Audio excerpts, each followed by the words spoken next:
Hey y'all, welcome to Air2Ground Farms live in real life. Here we are. Hey, before we get started, we want to take a moment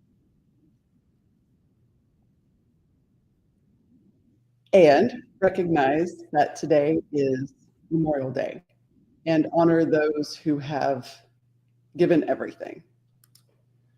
So thank you for the comment. Lieutenant Colonel Daddy 71 Tom Vicari has been mentoring us through YouTube comments for almost 2 years probably. So Tom highlights a Marine Major named Doug Zviak, who took control of Tom when he was flying over Fallujah during Phantom Fury. That was known as the Lion of Fallujah, and later separated from the Marine Corps, was killed in action as a member of the CIA in a battle in Baghdad. So, Tom, and we'll pause for just a moment and think about.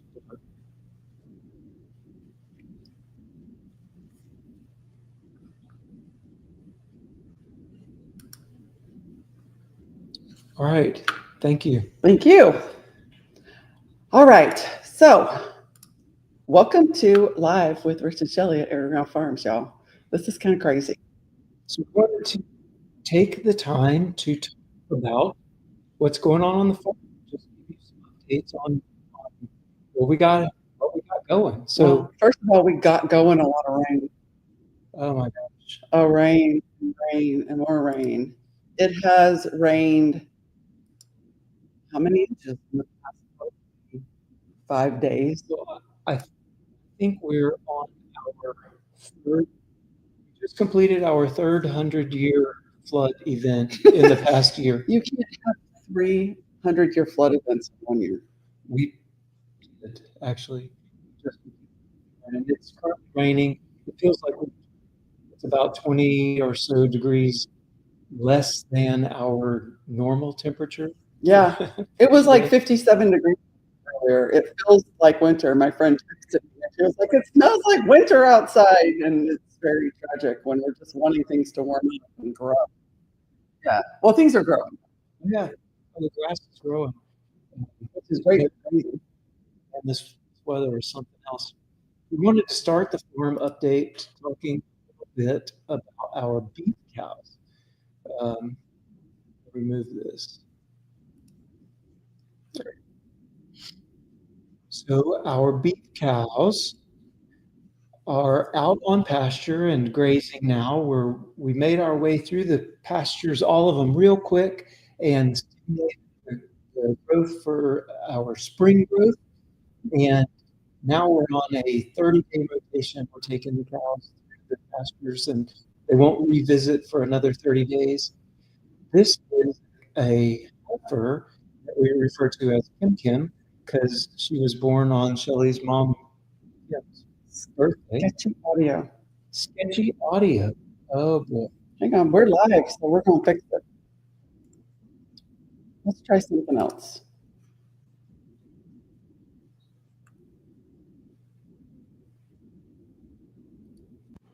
There. Okay, y'all give us feedback if that's better.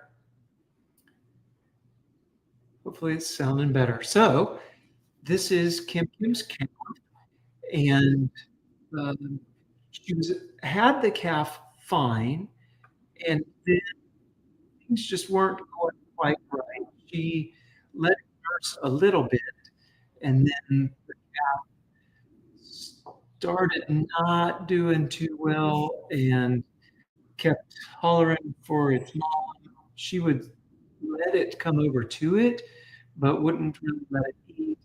Tried to eat, and she wasn't letting it. So we made a hard decision. Her bag, she's a first calf heifer. Her bag wasn't very big. She just didn't have a lot of milk. She retained her placenta, so there was just a few confounding things that happened. And we always need to have to interfere with any of the animals. The audio is still cutting out.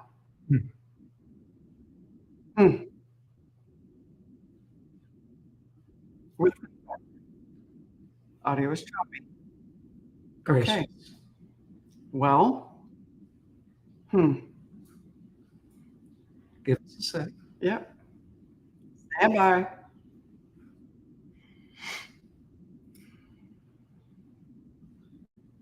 We're good on Wi-Fi.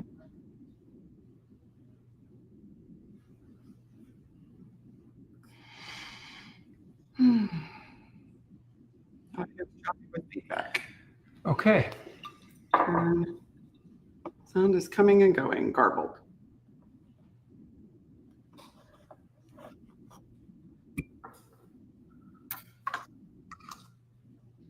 Stand by. We're trying. How about now? Y'all get to be the guinea pigs. All right, we'll try again. You guys let us know if you can hear my voice. Yeah, seriously. All right. Okay, so she was having problems and we decided to pull. So once we pulled the calf from her, you have the pleasure of having some cows. Yeah. So we took the calf, and the mom came in. She didn't care. Like, she never once called for it. And it happens sometimes. Members aren't always the best moms. So we took the calf, and this photo is us with the calf with Artie, one of our Jersey milk cows. Mhm. And the calf, Artie lets basically anybody nurse. So we didn't think that was the issue with her accepting him. It was more about him accepting her. And so this was me while Artie was in the extension. This was me working with the calf, trying to get it to eat. And it did eventually start eating. Well, it was hungry. Yeah, you can tell that it was hungry. Yeah. And so it started eating, and we had to do the lock it in the stanchion a couple of times, lock her in. And I carried the calf in twice. And the third time, the calf just came in and started eating, and I didn't have to carry it. So that worked out better. And eventually, this is what we ended up with, where the calf and Artie both accepted each other. It did not take long. It took about, what, 3 days? Yeah, about 3 days. Mm-hmm. Rich is cutting out more than Shelly. I'll talk louder. Thank you, guys. I'll sit up and speak louder. Yep. Okay, Getting closer. there we are. There we go. There, get closer. Okay. All right. How about that? All right. So, I mean, we had calves. So in the picture, our first calf that was born on property was Socks. And in the background, you see Socks. And this is her baby that she had. We were so happy because when your first calf is now having calves, now you're really getting somewhere with cows, and it takes a long time, it feels like, to get to that point. So our first finally had a baby. And she has one sock. So I named her Uno. Yeah, I called her Sock. And Shelly said, no, that's not going to work to have Socks and Sock. So we have another new calf named Uno. No issues here. So this is a heifer also, and she has a nice udder, lots of milk, taking care of the calf. The calf's hanging with her, so huge success story. This next photo is what happens if you have a cow who has a malformed udder. Yeah, her teeth are completely blown. I think all four of them were blown. And this happened to her last time, actually. Her teeth are so large that the calf can't get in its mouth. So we have to What you see is we have put her into our chute and milk out some out of her teeth and get that calf and get it on, just shove it in its mouth until it'll suck on it and learn what to do. because they're so big. The problem was that calf is looks small, but that is not a small calf.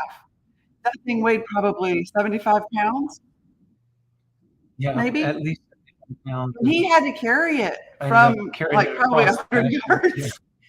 Across the pasture, I had to carry it through the pens, uh, walking backwards most of the time. So mom's looking at the calf, and she's wanting her calf. So she followed me through the pens all the way through and into the squeeze chute.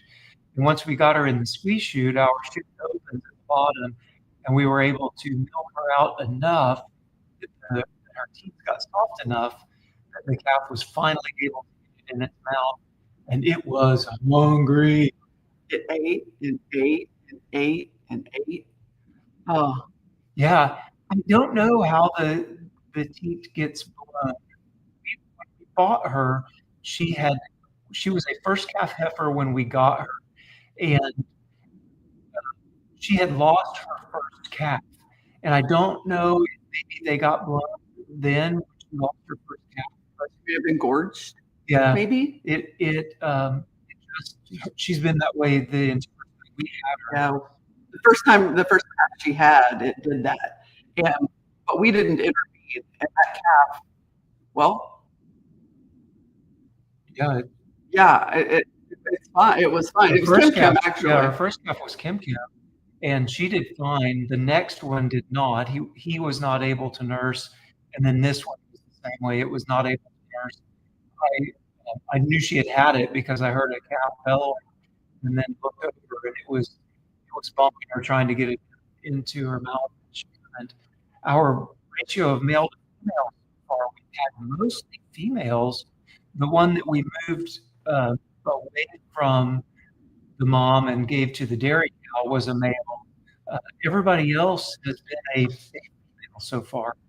And then we also have this one that we just found this morning, another new calf. We don't know if it is male or female.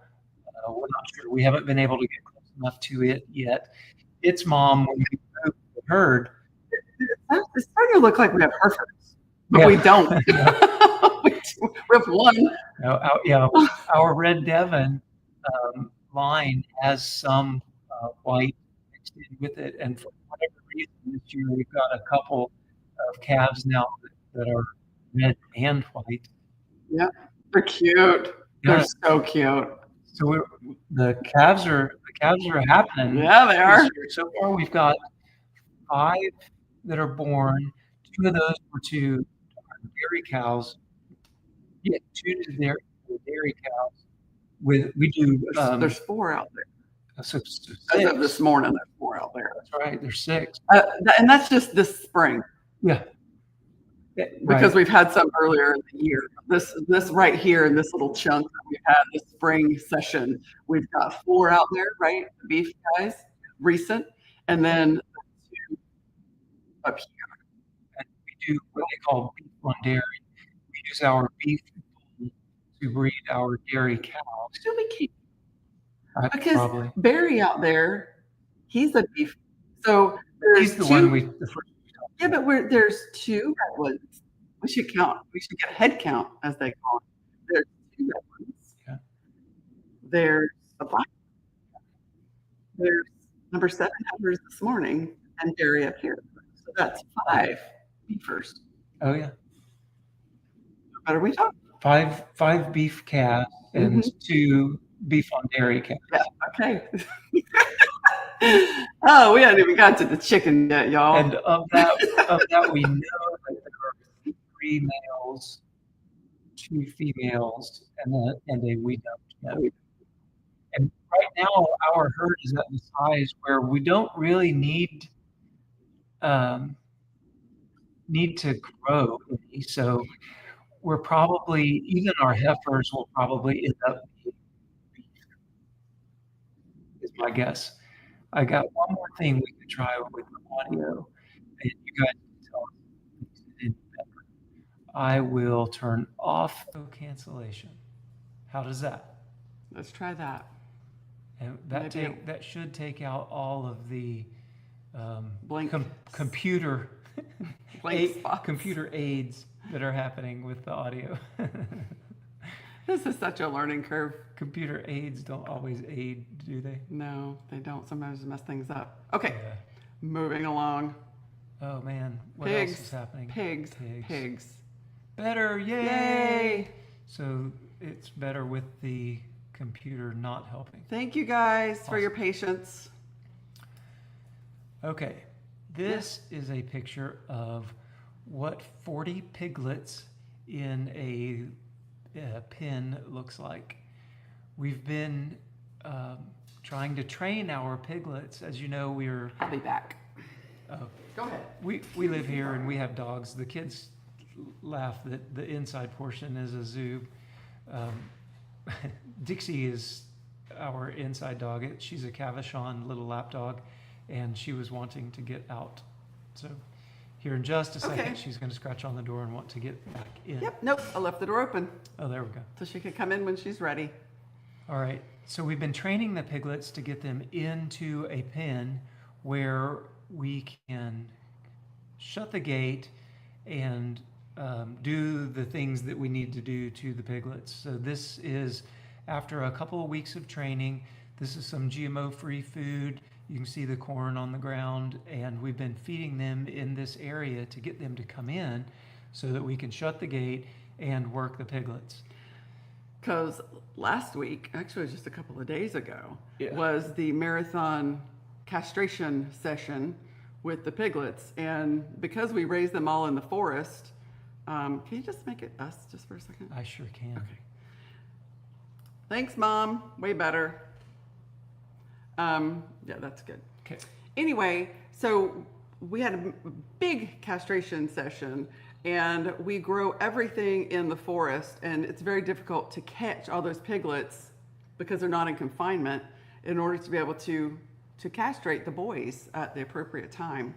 And you don't want to wait too long, do you? No, you don't want to wait too long. So feeding them like that, what they were able to do was get them all in there and then sneak up behind them because they are quite skittish, aren't they? Oh yeah, they run so fast. Piglets are crazy skittish, and it never works as planned, No. right? So we had them trained, and every day they were all going in, and the day that we got down there, it started with we have to get these moms confined. Because again, everybody's on pasture. We don't use farrowing crates and concrete and barns and all of these things. It's just we give them some hay, round hay bales and cedar trees, and they have their piglets out in the forest, and then we train them to come into the pens. Yeah.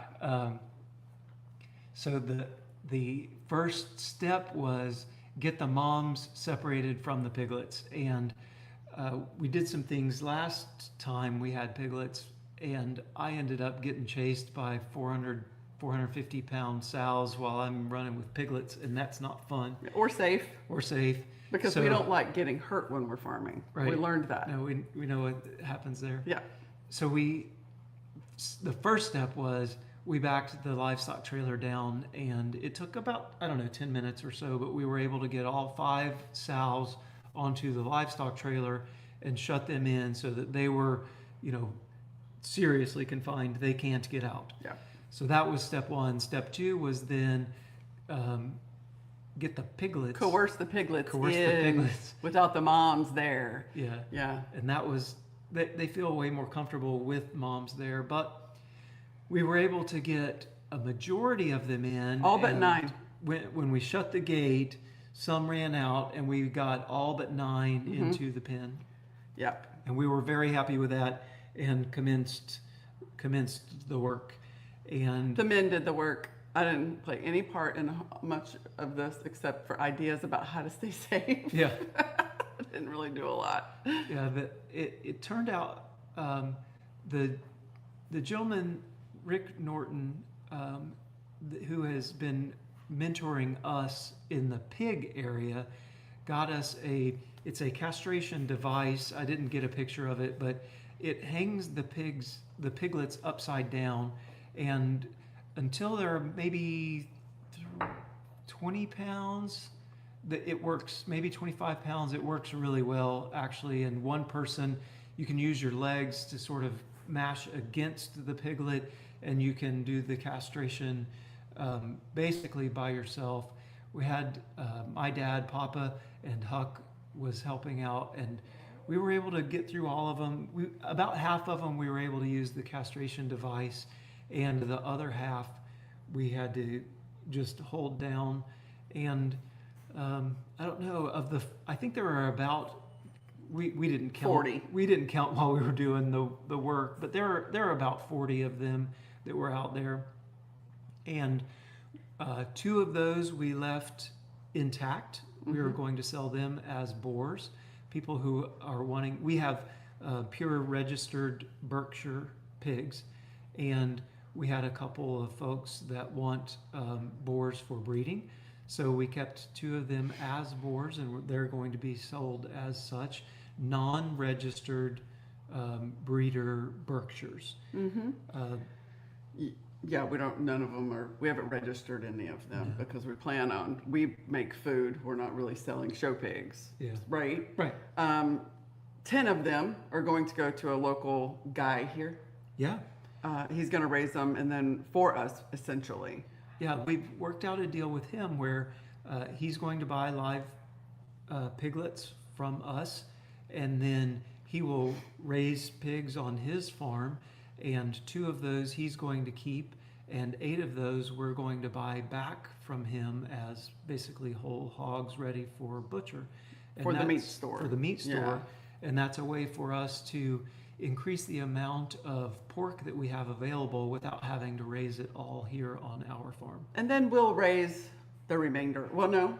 We'll probably raise about 20. We're going to keep somewhere between 10 and 20. We got to work out the numbers for what we need in the farm, and then, in the store, and then we have probably around 10 that will be for going sale. to offer for sale as feeder pigs, and they're going to be ready to go in about 3 weeks. Yeah. And they are males are castrated, they're hot wire trained, they're nipple drinker trained. All the things. They're Ready. pure, They're non-registered, and they're healthy and they're ready to go. Berkshires, yeah. And they're delicious when they're grown. They are they're good. Okay, moving on. Good. All right. Oh boy, howdy. Here we I'm go. gonna add this one to the stage. Okay. Chickens. So this is a picture. We got our most recent batch of meat birds came from Deline hatchery, and this is 150. Yeah, we don't normally do 150 in a brooder, but that's what we had to do that particular day. This entire chicken season, if you've been following the farm and the chicken situation really around the country, has just been a little dicey with getting baby chicks for meat birds. Anyway, as we've gone through the season, we've just tried to be as flexible as we can with getting the birds. Can we get birds? If we can get birds, we take the birds because we're trying to grow chicken. So I heard that the key to air power is flexibility, and I think the key to farming is, I guess, flexibility this year. So we're trying to be as flexible as we can. Yeah, man, we have 150 that we got from Cackle. We got 75 from Whelp. We've gotten 75 from Murray McMurray. We've gotten 150 from Deline. We have 75 from Murray McMurray that are going to ship this week. Like it's being difficult to get the birds this year for us to grow. The original plan was we were going to grow 800, and then we said we were going to grow 1,000, and we kind of completely switched up our plan and just found a local-ish USDA chicken processor. So we're going to have them USDA processed. That being the case, we were no longer restricted by how many chickens we can grow this year. So we weren't restricted to you can only grow 1,000. So with that in mind, we just said, why don't we just grow more, get more processed, because last year we ran out of chicken pretty quickly. Yeah, and the reason that we could grow 1,000 is that is a Missouri exemption for on-farm processing of poultry, and the USDA limits that to 20,000 birds.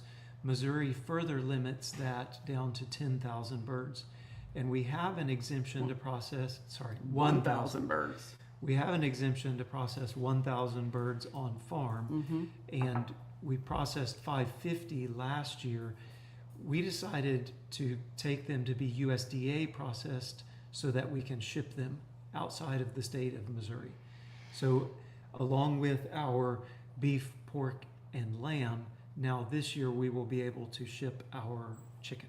And we knew that since we're not spring chickens, that processing all of those birds was just going to get to us. And if we want to continue to produce chicken, we're just going to have to find a way that takes some of the labor off of our backs. Yeah. And that we think that we found a solution. We're going to try that this year, and we'll see. We'll see how it goes. Yeah, we'll see. And the thing that also allowed us to do was go over the 1,000 birds. Yeah. So we can. So now we're going to do 2,000. 2,000 birds. We can raise as many as we want. Sure.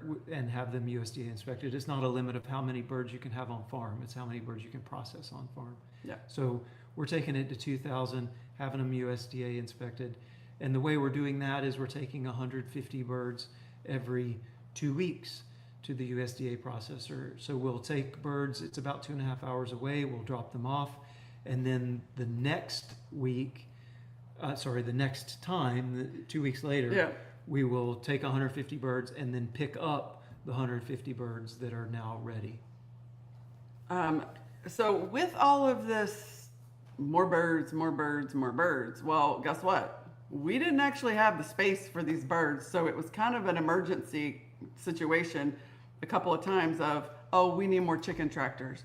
We use the Joel Salatin style chicken tractor and move them on across the pasture. We put 50 to 75 birds in that space. So the picture you're seeing right now is mid-construction of one of the chicken tractors. We started with one. Then we had two. Yeah. Last season we had three. Now we have 6. Yeah. So we have one out there that's actually empty and waiting for its inhabitants. Yeah. Yeah, so built 3 chicken tractors so far this year. Yeah. Really, we didn't want to build that many. Our first batch of chickens, and we do raise Cornish cross, Tom. It must be obvious.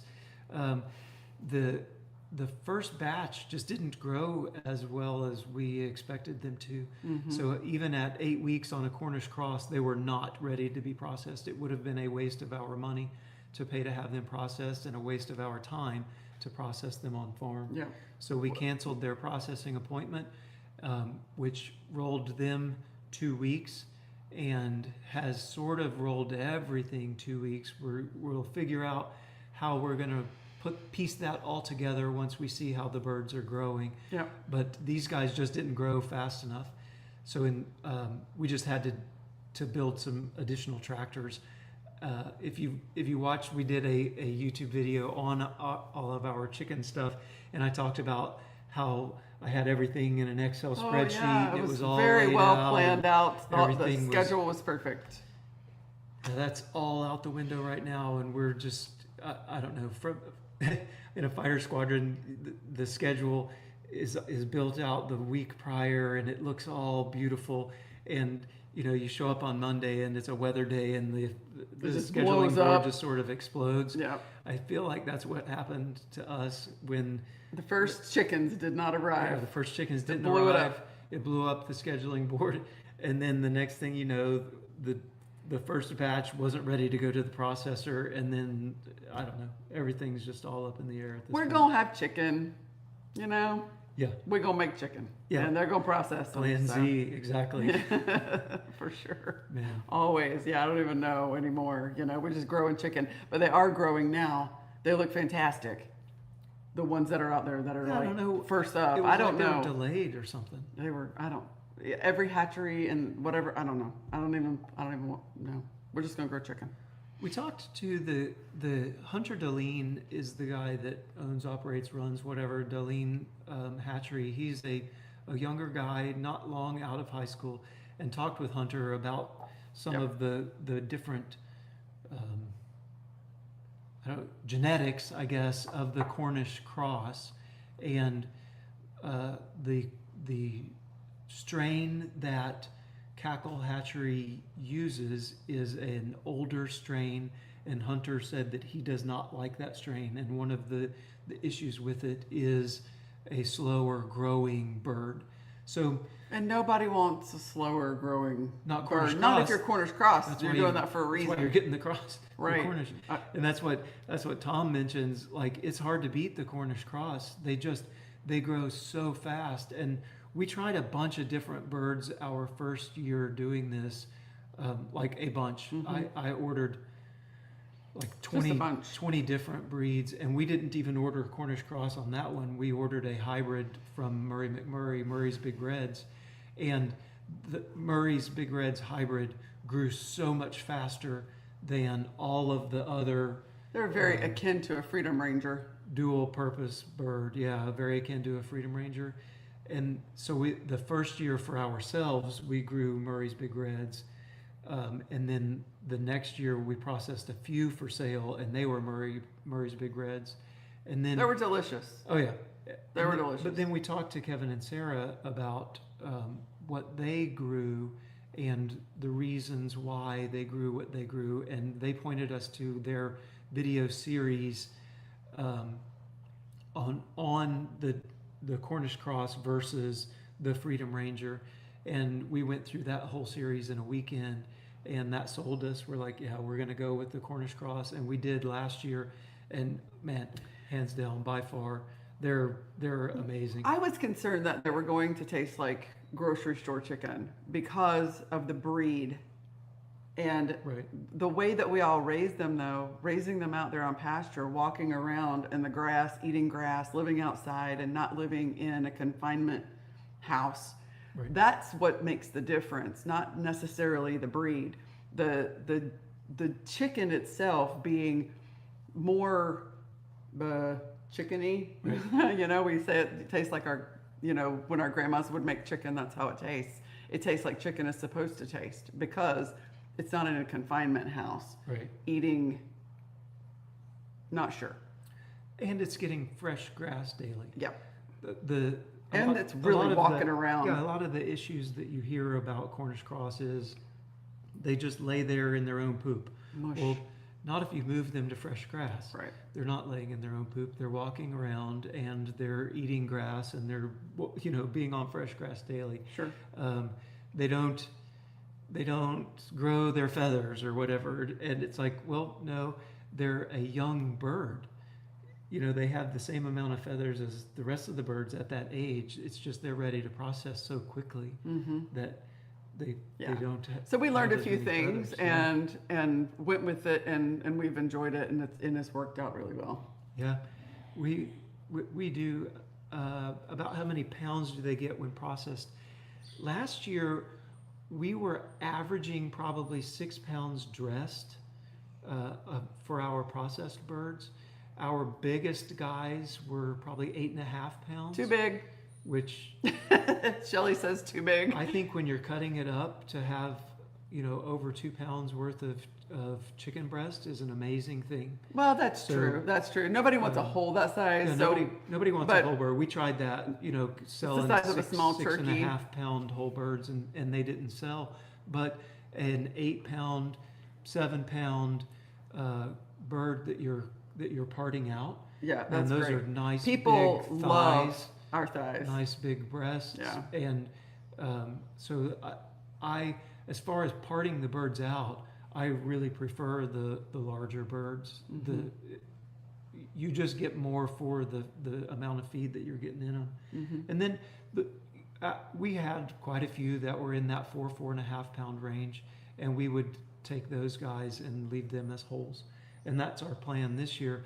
With this first batch from Cackle Hatchery, they were straight run, so it's males, females all mixed in together, and you can tell the males grow considerably faster than the females. And when we take them to the processor, we will just ask them to leave the smaller birds as whole birds, and we can sell them as wholes, and then the bigger birds we will part out. There's actually a maximum size that they can fit in their machine for the whole birds. We learned that. Oh yeah, getting them USDA processed, the size actually is going to matter, because I think 4.5 pounds is their maximum that it can be to fit into their vacuum sealer. Yeah. So they'll pick the little ones. We got to visit the processing factory, which was really, really neat. It was neat. Natural State Processing down about 2.5 hours away from us in northern Arkansas. It's a smaller, as far as chicken processing plants go, it's a smaller plant. They employ about 60 folks. We had a great tour of the plant. We're really happy with the way they do business. So we're excited to do business with them and be able to ship the chicken. Yeah, because people like it. Oh yeah. Yeah, I'm excited about that. It's going to be nice to ship the chicken. Yeah, I hear you, Tom. Yeah, we wanted to grow slowly, and we didn't want to outpace ourselves basically in what we could do. So honestly, it wasn't even what we could do, because I'm pretty sure that we thought we can do anything all the time. It was what we can sell. And not having a market. I mean, we started this whole thing from nothing, from the Pentagon, there's nothing there. And so that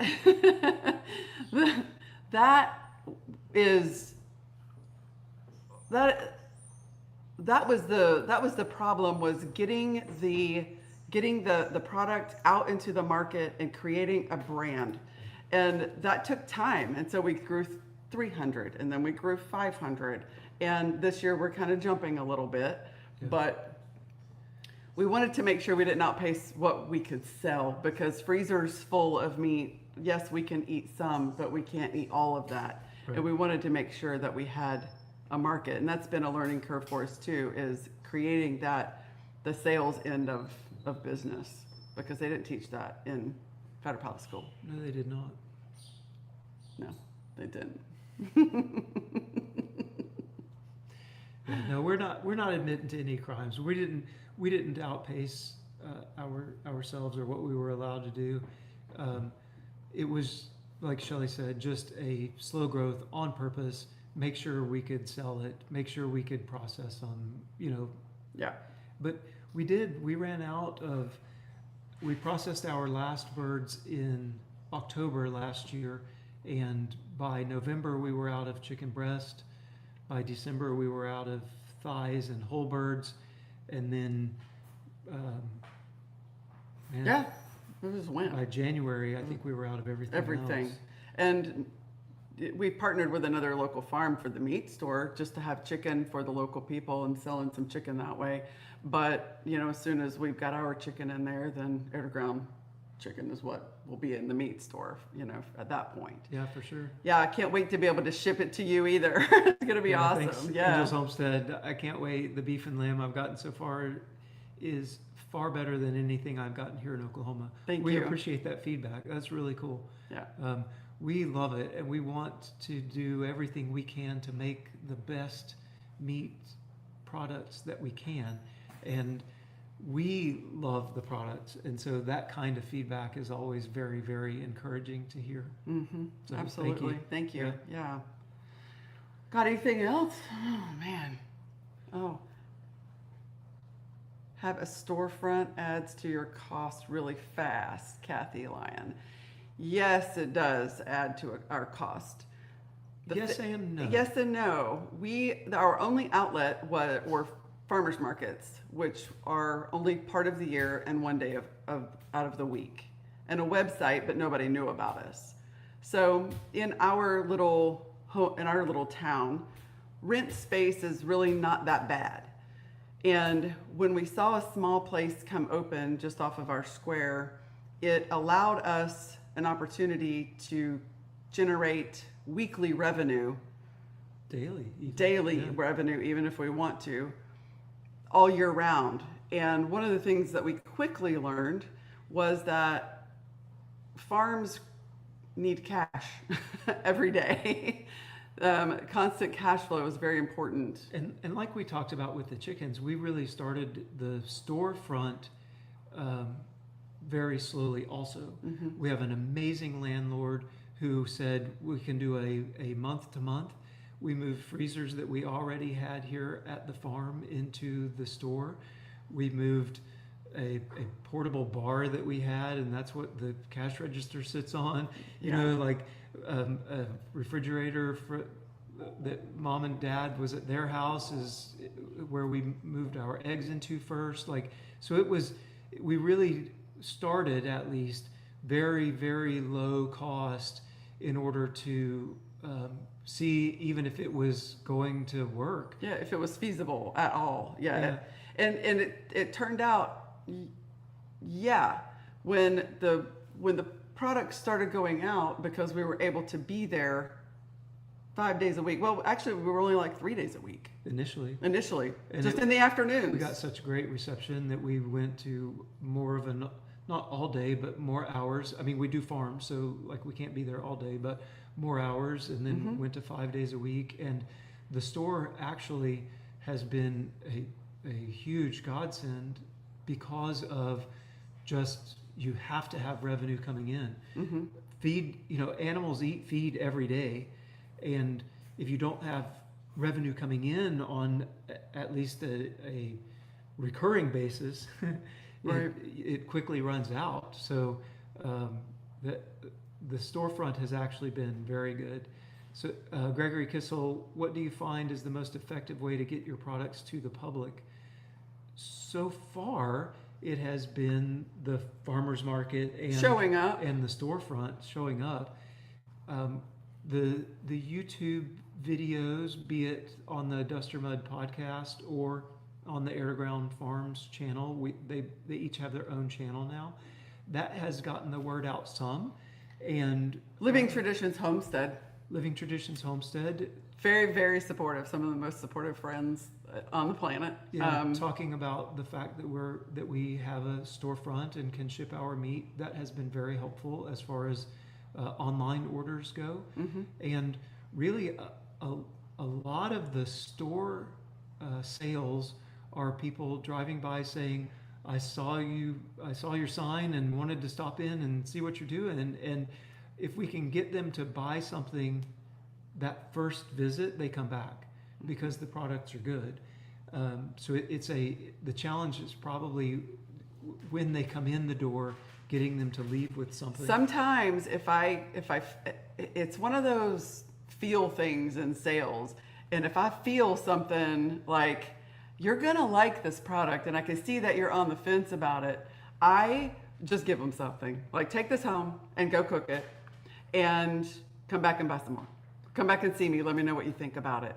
And 9 times out of 10, I've got a customer if they'll just take it home and try it. One of the probably funniest stories there, we had a lady stop in and she was wanting some beef, and we were just talking to her. She was talking a whole lot about the beef and what she was going to do. And I asked her how she liked her beef. She was wanting steaks, and I asked how she liked her beef, and she said, "Ooh, I like to cook it well done." And I said, "You don't want our beef then? You won't like it?" Well, it's grass fed, and if you don't cook it right, it's going to cinch up on you and it's going to get tough. So I'm like, "You don't want to buy our beef?" Sorry. And Shelly was like, "No, look." And she sent her home with a couple of fillets. I did. I gave her some fillets. She gave her fillets, which is one of the most expensive things in the store. She gave her a couple of fillets and some seasoning to season it with. and said, here, you take these home, you cook them like this, you put this seasoning on them. But I did say, now don't you dare overcook this Don't meat. you overcook this Don't you meat. be ruining my fillets I'm giving And you. Shelly sent her home with meat, and she's been back in multiple times. Oh, We've yeah. got a true customer now. Well, she recurring said she customer. couldn't digest something was. Yeah. People say something is off with the beef in the grocery store. I'm not sure what it is, but people will complain about beef in the grocery store and say that it does their digestive system wrong, and she's one of them. But she said she was able to digest the meat. It tasted good. It didn't do funky for her, and that's where she gets her meat now. Yeah. So sometimes you just got to give so that people know what you're doing is good, That's true. and it works. Yeah. Hey, Jeff and Rachel. Hey, y'all. Tom, I would move right into your old bank building. That would be, I think, a really fun thing to do. We've talked about, man, You can make the vault a cold space. Wow, seriously. Wouldn't that be awesome? If that was, like, we'd love to have a walk-in freezer, a walk-in cooler. I'd love to have a commercial kitchen. Right. Like, there's so many things that would be fun. But for right now, having some chest freezers in a storefront just off the square in a town is really, really cool. The fact that 4 years ago, quite literally 4 years ago this weekend, was the first time we ever stepped on this property, and it was nothing.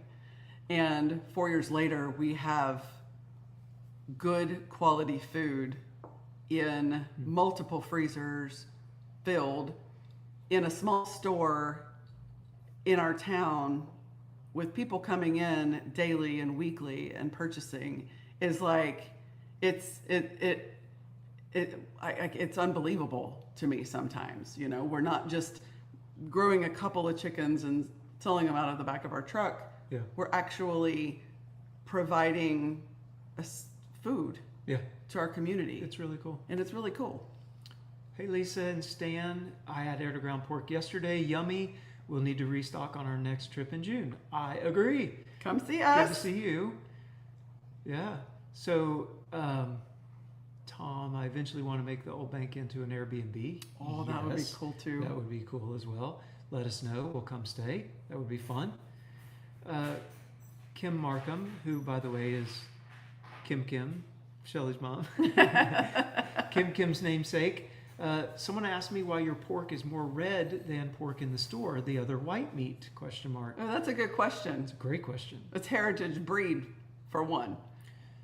Starting with the low-fat trend, and most of you know us, and we rail against the low-fat trend, but starting with the low-fat trend came the desire to breed fat out of our pork.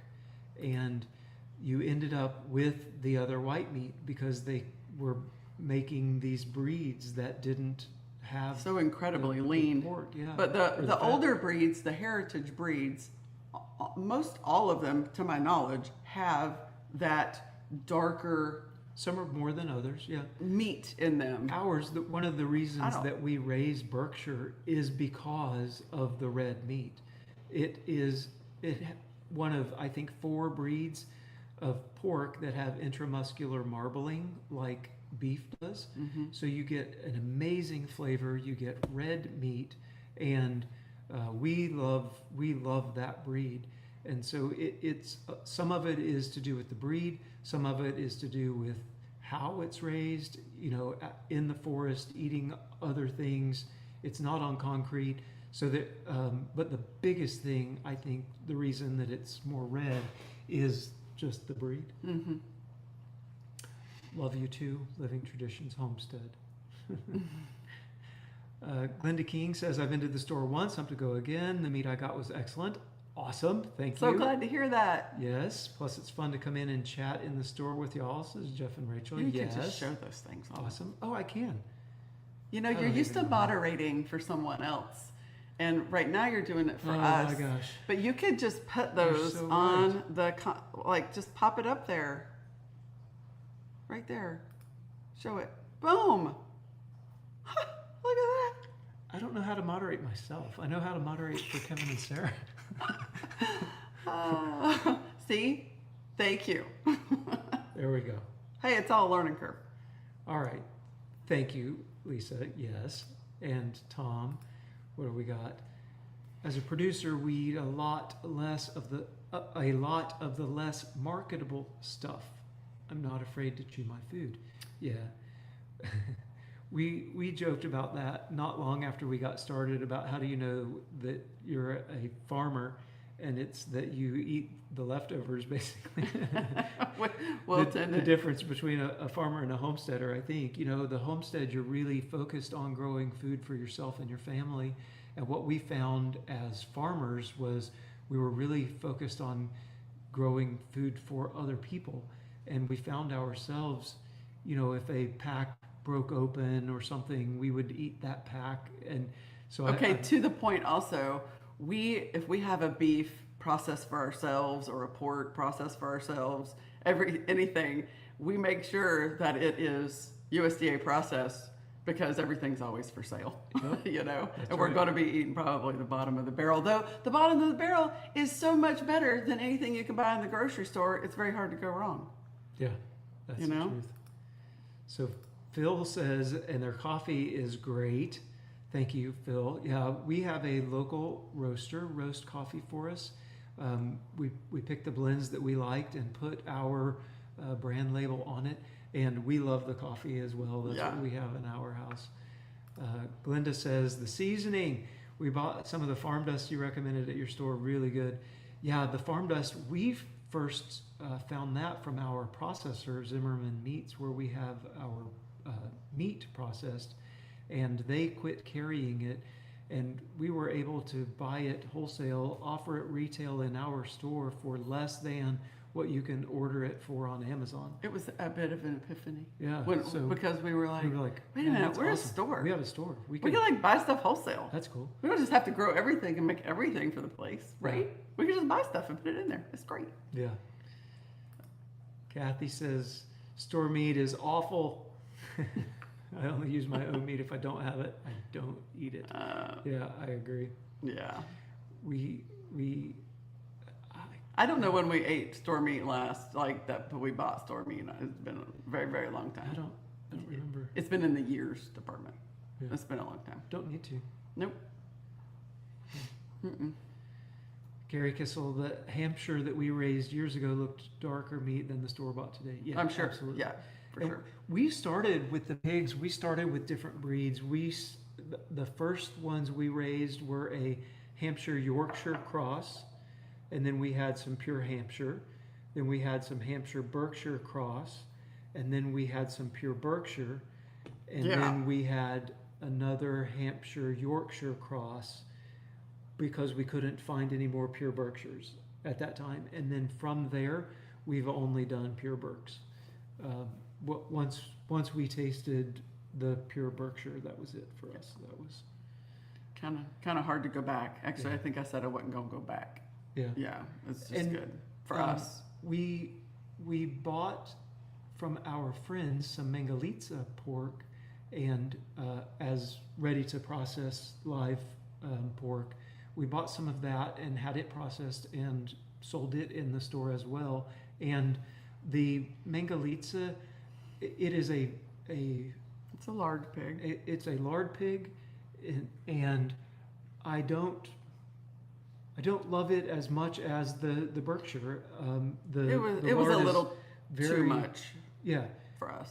The lard is very mild, and that was nice. Mm-hmm. But I still, the meat itself was more mild also, and I really like the flavor of the Berks.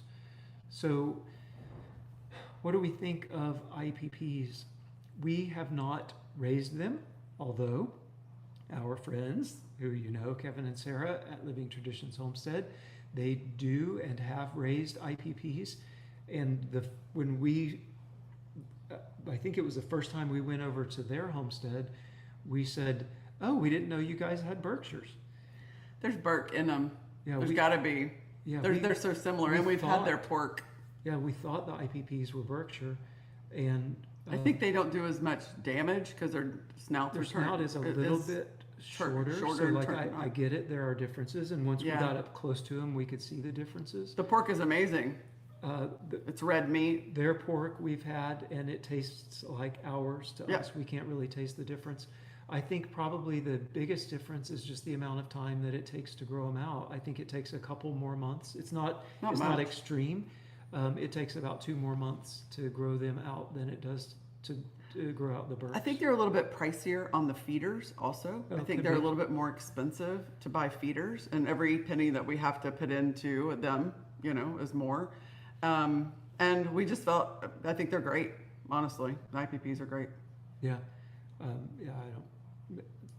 The one thing I would say is some of the other like traditional, say homestead pork, pigs, hogs, the coonies, the American guinea hog, like some of those guys, they really do take a longer time to grow They out. do.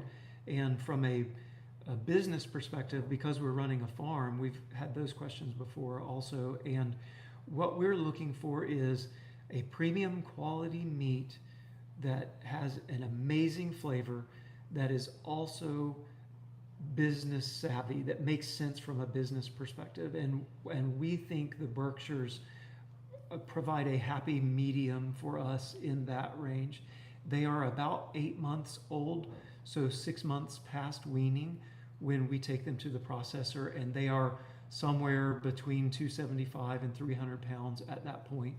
We've grown some out to be bigger, around 300 pounds, 350, 360, I think was our biggest one, but they were older. So we find that breed a nice medium middle of the road. Lard pigs are great. If you are a processor, yes, that is the truth. The Mangalitsa's made a lot of lard. A lot.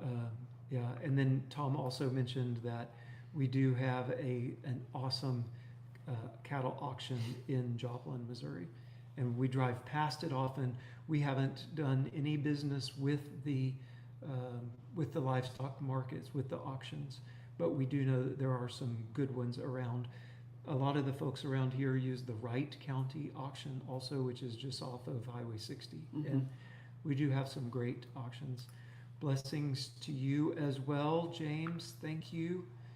And yeah, Tom mentions that they are homestead pigs, not production units, about the IPPs. Yep, absolutely. It's just those extra couple of months really do make a difference. And that's the same thing that you run into with the chickens as well. Like the American breasts, say you need to process them at about 16 weeks, which is twice as long on the farm as your Cornish cross. Yeah. So Greg says the hogs we raised were SPF swine. I don't know that one. You're gonna have to help us out on that. Educate us. I'm not familiar with that. That acronym. We got a lot of acronyms we know, but not that one. Yeah. Anyway, well, this has been fun, guys. Thank you so much for hanging out with us tonight. Yeah, sorry about the audio issues Yeah. initially. I had a computer setting on that was supposed to make the computer help what was going on, and obviously it did not. That's not the case. So I will know from here on out to not Have that setting turned on. not let the computer help us.